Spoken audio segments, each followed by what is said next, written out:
Thank you, Mr. President. This is my first appearance before the Human Rights Council representing the United States as the new Assistant Secretary of State for Democracy, Human Rights, and Labor. I want to set my comments about this report in a broader context. Earlier this year, President Obama expressed his deep concern over the loss of life and human suffering in Israel and Gaza. He made clear his abiding commitment to a comprehensive peace in the Middle East, in which two states, Israel and Palestine, live side by side in peace and security. The United States continues to take issue with the grossly disproportionate attention the Council pays to Israel. When we decided to join the Council, we made our intention clear to address this lack of balance. We urge our fellow members to join us in rejecting this double standard.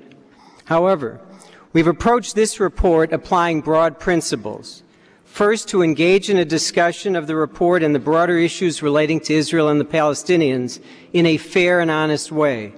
Although we disagree sharply with many of the report's assessments and its recommendations and believe that it is deeply flawed, we recognize Justice Goldstone's distinguished record of public service and his efforts to promote global justice.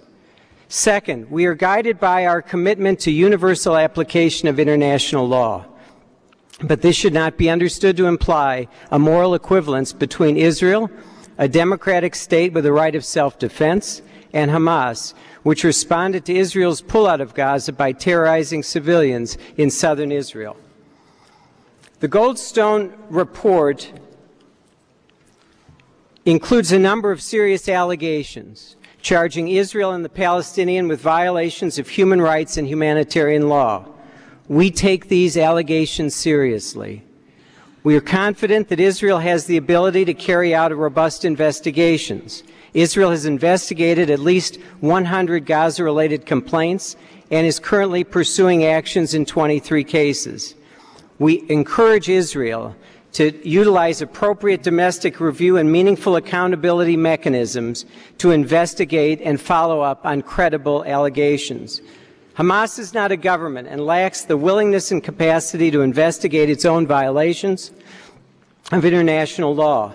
Nevertheless, this body should demand that Hamas investigate these allegations and the deliberate targeting of civilians and the use of Palestinians as human shields. Third, a commitment to the truth compels this body to discuss the weaknesses in the report. The report makes negative inferences about the intentions of Israeli officials and the Israeli criminal justice system on the basis of a limited factual record. It draws condemnatory conclusions of law, treating accusations and inferences as fact. The report also fails to deal adequately with the asymmetrical nature of the conflict, or to assign appropriate responsibility to Hamas for its decision to base itself and its military operations in heavily populated areas. We are also seriously concerned with the recommendations that these allegations be taken up by the Security Council and then possibly referred to the International Criminal Court. If this standard were applied in every conflict situation around the world where there are alleged violations, then the role of the Human Rights Council would be dramatically different.